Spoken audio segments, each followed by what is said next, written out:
G'day folks, it's Revan here. Hope you're all doing well, and well, SWTORians and KOTORian fans out there. For those who love the Star Wars The Old Republic franchise, there's a bit of a big announcement that has been made most recently by Bioware and EA.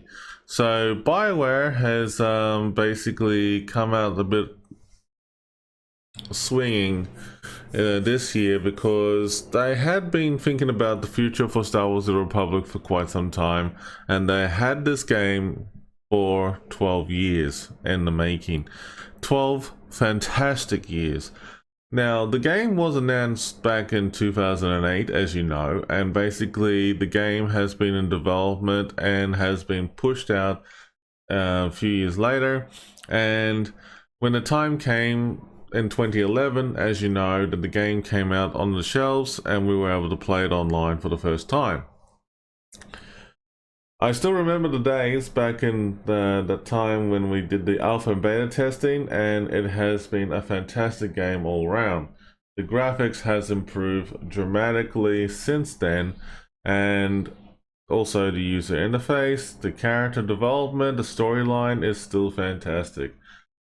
What you're seeing here, folks, is like, you know, this is currently the current expansion, Legacy of the Sith. It is fun to play, definitely, for sure. You should go check it out.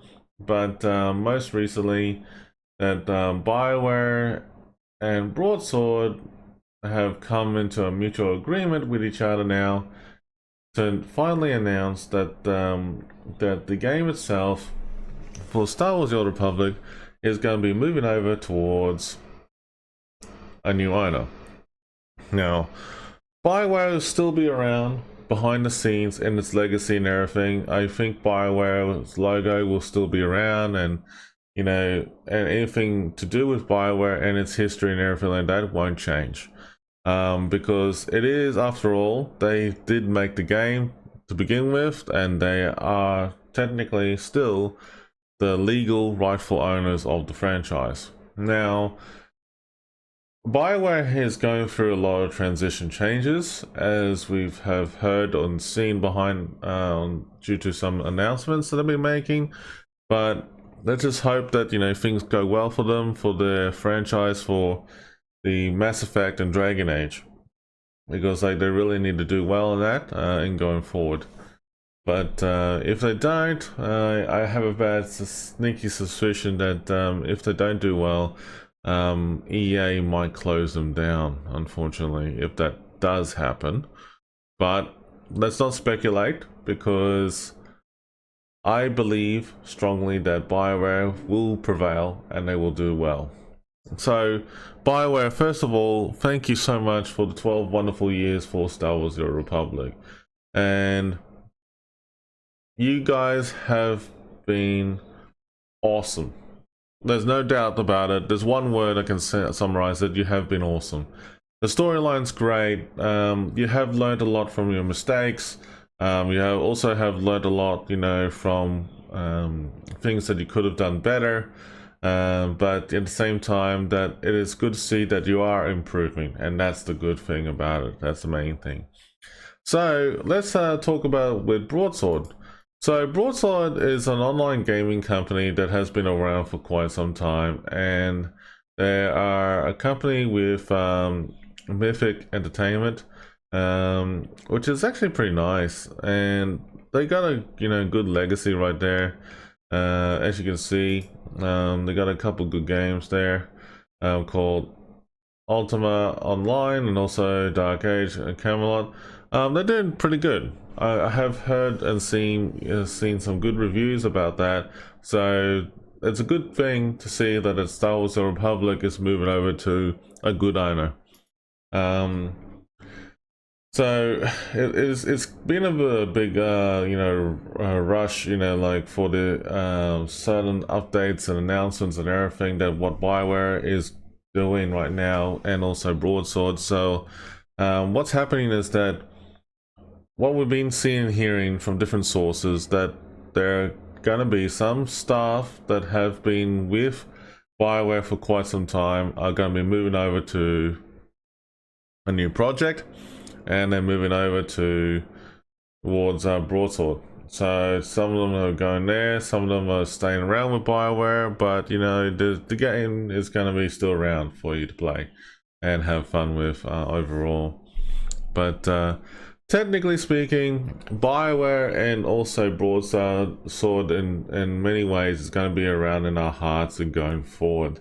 And you know, like the game has been around for 12 years, and it's got so much growth and potential. I mean, like the player base is pretty strong, because like they have a very strong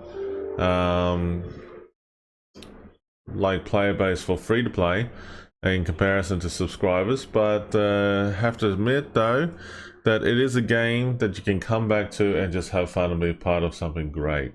Most of the storylines that you can do at the moment nowadays is that you can do it through free to play anyway, but subscribing to the game gives you a lot more benefits and features, expanding your user interface with more, you know, slots to put your, you know, abilities on and things like that. The only thing that I think that's really beneficial, that is pretty good for you being a subscriber, is that you have unlimited supply for accessing your in-game currency, and also cartel coins as well too, that you get rewarded for it. So that there is an option behind that. Okay, so that's actually not bad overall. But the current new content that it came out not too long ago, 7.3, the old wounds, is now live, and it's actually very good as well too. So definitely go check that out, because like it is actually a very nice side-on storyline before the initial announcement of the handover. So it's actually a good way to catch up from where you left off and see some new flashpoints, and yeah, you'll get to see some incredible new things in the game. Now, I will be honest with you that in regarding to winning like new armor sets and gear and everything like that, they'll still be around, and that's actually, you know, good to see in going forward. There is a Star Wars: The Old Republic Discord as well that you can join. The Star Wars: The Old Republic Discord is very beneficial for you to join. I have to admit though, because there's a lot of changes going on with the transition and everything, so it's good to see that things are coming along, you know, moving along in terms of franchise. So we're just gonna have to give it time and see how it goes in the next couple of months or so. So it is a very interesting time for them to do it too, because it is in the financial year for Bioware and SWTOR overall as a whole. Have, you know, looked at this, you know, in terms of a business perspective. So there's a lot of opportunity in going forward for them, that's for sure. But yeah, I'm very surprised with the official announcement that's been made. So yeah, definitely the game itself is going to be moving across the Broadsword. It's not the end of the world. I want to reassure people that Star Wars: The Old Republic will still be around no matter what for a long time. Now, what do you think might change with the game? It leaves a lot of speculation. So one thing that I do believe that will change is that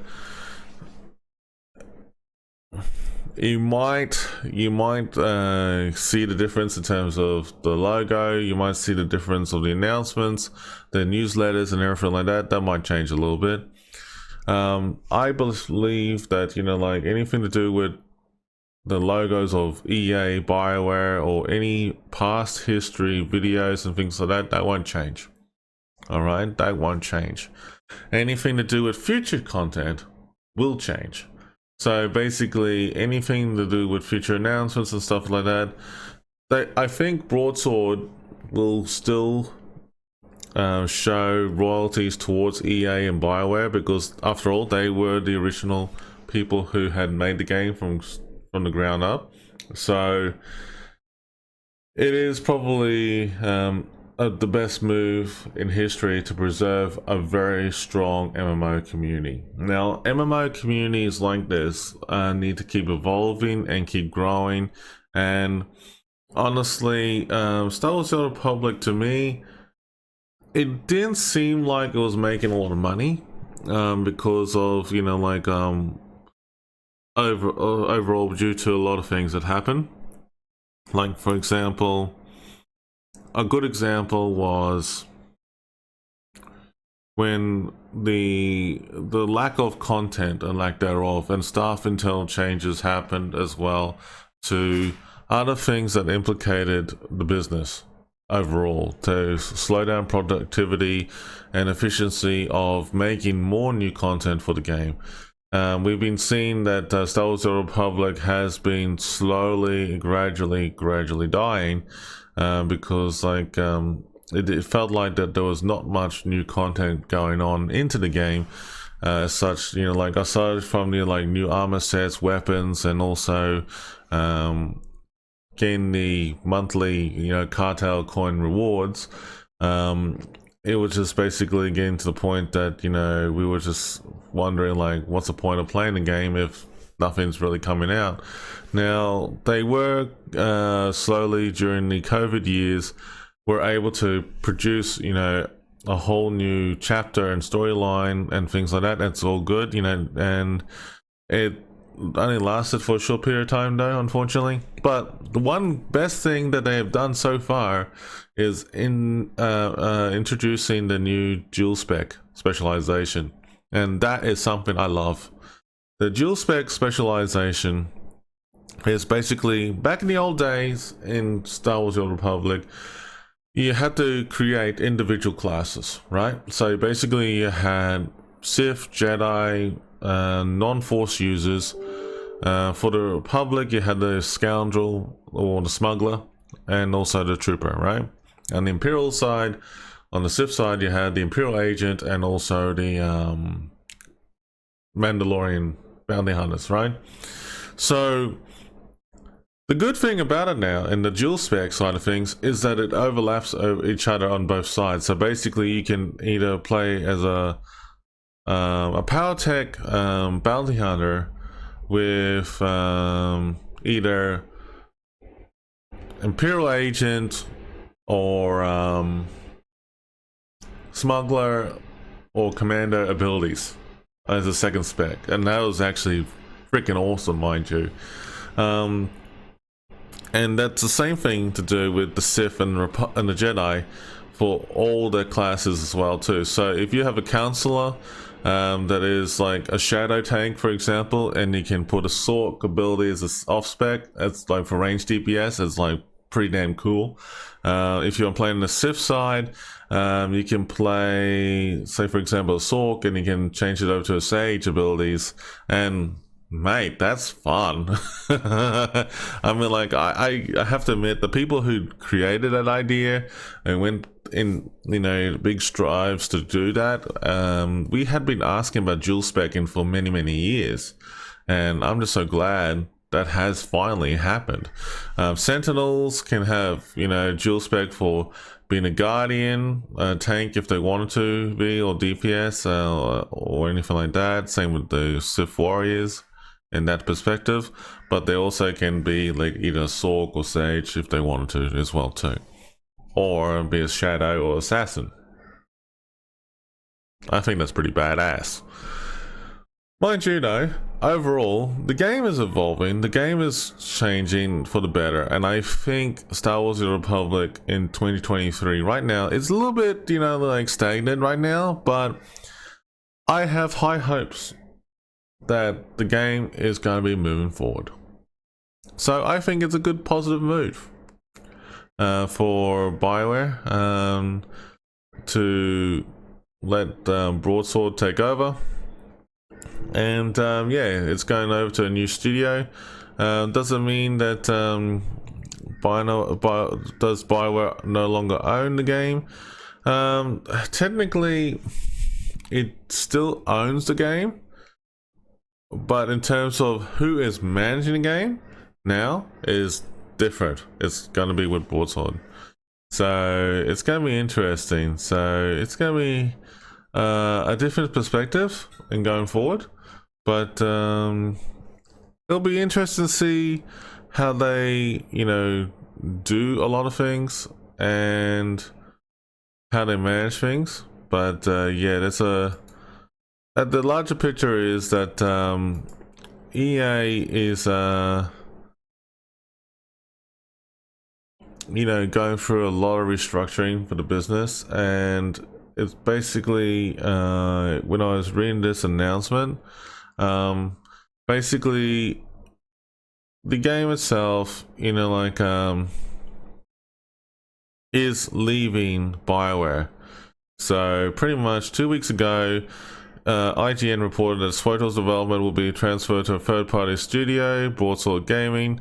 Many interpreted news to mean that they're going to the nation's node. Today, Keith Kanang, now he's the SWTOR's game director, offered some clarification on the upcoming transition.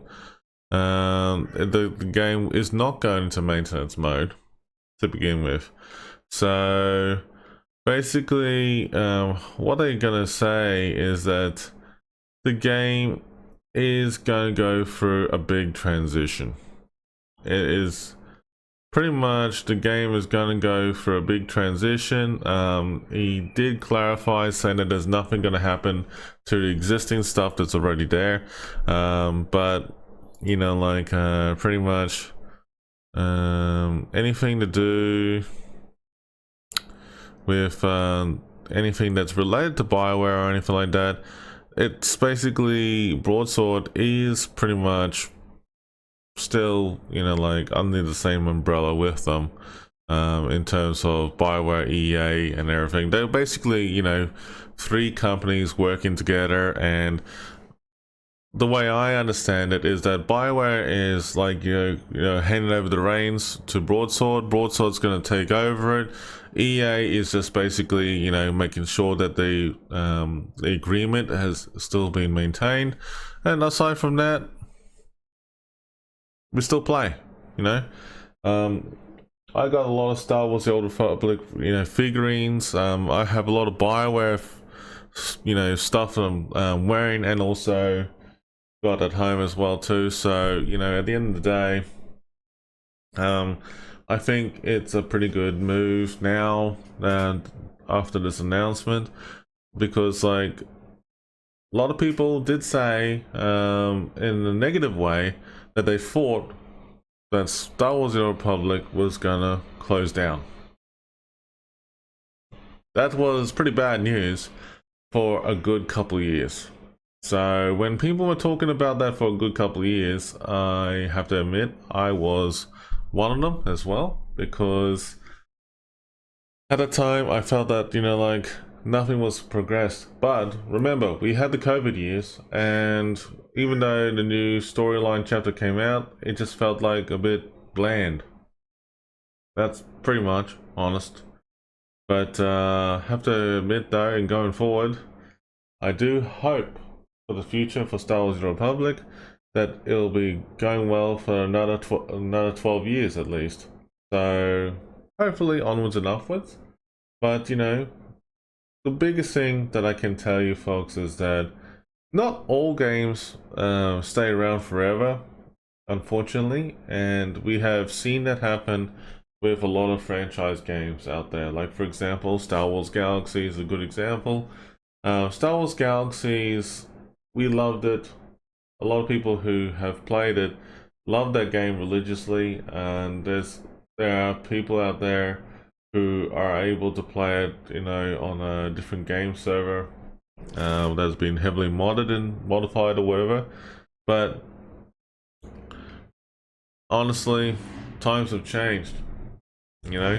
Games do come and go, but the one thing I can say, folks, is that you cannot take away a good game like this, especially when we've seen that Star Wars: The Old Republic has a lot of great potential. in going forward. There's so much potential about this franchise that I think that this game is going to be around for quite some time. It still has a lot of potential in going forward. I think there's going to be a lot more new chapters coming out in the game. I think there's going to be a lot more opportunities for us to level up quicker and be able to, you know, catch up with the content and everything like that as well too. The storylines are fantastic. The people who have been voice acting in the game, the romance options and everything like that is fantastic. So we still have plenty of options to do in going forward. But yeah, overall folks, that is just my summary of looking forward to the future for Star Wars: The Old Republic. Until then, stay safe, take care, and may the Force be with you always.